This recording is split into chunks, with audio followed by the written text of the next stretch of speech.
Jai Hind viewers, it's my honor to welcome Major General V.N. Prasad, Sena Medal versus Seva Medal, to the candid conversation on global strategic and defense news to discuss the role of United Nations in conflict resolutions. General Prasad is from the elite parachute special forces of the Indian Army. Let me tell you, the paratroopers are the bravest and the boldest of the Indian Army, and not everyone is fortunate to wear a maroon beret. The best of the best are selected to don the maroon beret. General Prasad has commanded 6 Parachute Special Forces Battalion. He's commanded an infantry brigade. He's commanded India's solitary parachute brigade. He's been General Officer commanding of a mountain division. General Prasad has done the Defense Services Staff College course. He's done the Higher Command course. He's done the NDC course from New Delhi. And he's also a fellow of Asia Pacific Center for Security Studies in Honolulu, USA. General Prasad has varied experience in command, staff, and instructional tenures. There's a famous saying that no one can forget his first love. Similarly, no cadet of any military academy the world over can forget his first instructor. I had the fortune of being his cadet, and General Prasad was my first divisional officer in the National Defense Academy, which I joined as part of the 79 NDA course in January 1988. I know all of you would be very eager to hear the views of General Prasad, so we'll get on asking him straight away. So my first question to you is that has the United Nations fulfilled the goals for which it was set up in 1945? Yeah, good evening, Jasinder. It is an absolute pleasure to be connecting with you after so many years. Thank you for that generous introduction. I don't know, I think years of service takes one to all these places. Now, coming on to your question straight away, the short answer is yes, because this organization created in 1945 in the aftermath of the Second World War, which again was after a short gap of 20 years after the First World War. So we have had gone through 2 terrible wars, the disaster and the loss of lives, which has never been seen before, culminating with the nuclear bombs in Hiroshima and Nagasaki. Thereafter, the nations sat together in 1945 and gave them a charter. Now, let us go back to the Charter of the United Nations. I would draw your attention to the fact the first of the article says to save succeeding generations from the scourge of war, which toys have brought untold sorrow to mankind. So this, when we look at this particular sentence, we find that we have lived 75 years since 1945, to be precise, 77 years. And we have withstood the vagaries of, so much of turmoil in this world. We have seen the Cold War.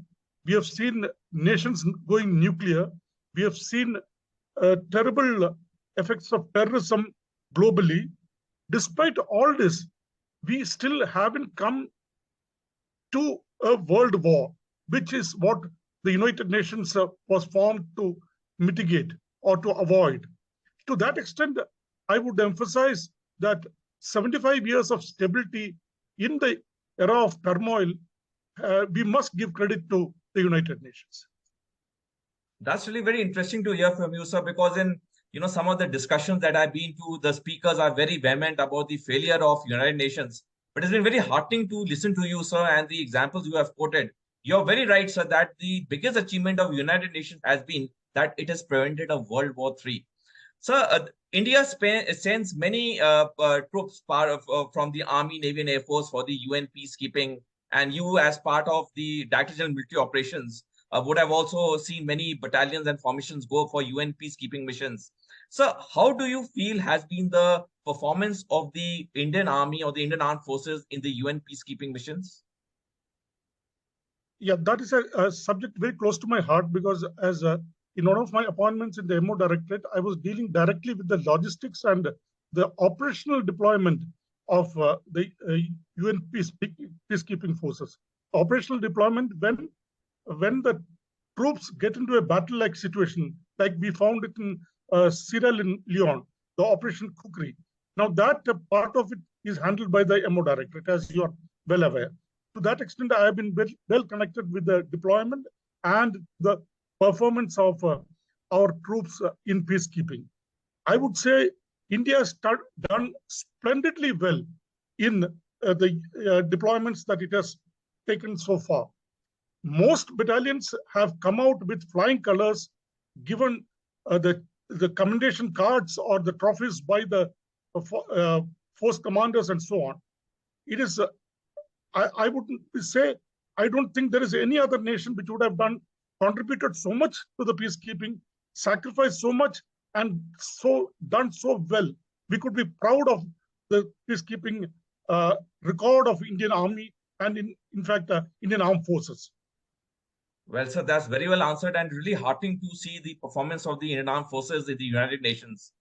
So my next question to you is that, do you feel some changes should be done to make the United Nations as an organization more effective, or the way it is functioning is good enough, as you rightly said in the beginning, that it has prevented World War III, which has been one of its greatest achievements? Very interesting question. This is something which I would like to take a little time to answer. Structurally, the United Nations needs reform. 75 years is too long for an organization to remain structurally stagnant. To that extent, the very fact that India is not part of the UN Security Council is an aberration. A population of 1.4 billion, an economy the size of India, the third largest and growing steadily, a vibrant democracy reflecting the will of the people of 1.4 billions. What more should we have a case for sitting on the top table? A nuclear power with restrained, responsible leadership, which is globally accepted, whether it is the current Prime Minister or the previous Prime Ministers. They have all been very, very responsible globally. So there is a definite need to expand the council, the Security Council, which is the apex body of the UN system. The general body, the General Assembly, draws its power from the UN Security Council. Therefore, structurally, this body has to be expanded to reflect the realities of today. India is definitely a candidate for sitting on the top table. There would be other countries too. I would take the name of, say, South Africa, Brazil. These are emerging powers, and they need to be accommodated too.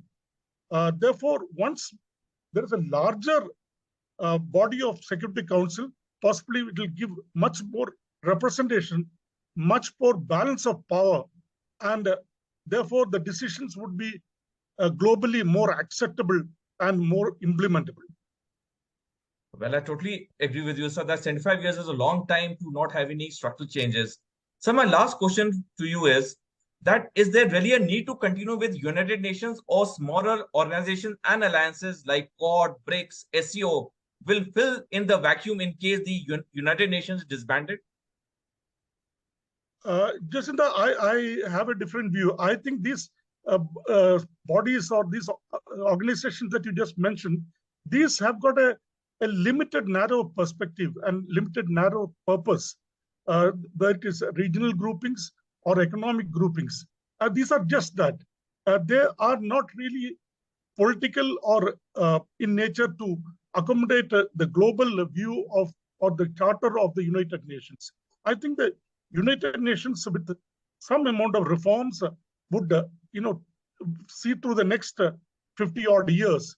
And these groupings, like we said, the BRICS or the ASEAN or the Group 20, these have their own purposes, their own areas of influence, but not globally to prevent the conflict or to keep peace in the globe. That would be my short answer. Sir, thank you very much. It's been very educative and enriching to have heard your views. I'm really very grateful to you, sir. Jai Hind, sir. Thank you, Jacinta, and all the very best. Jai Hind.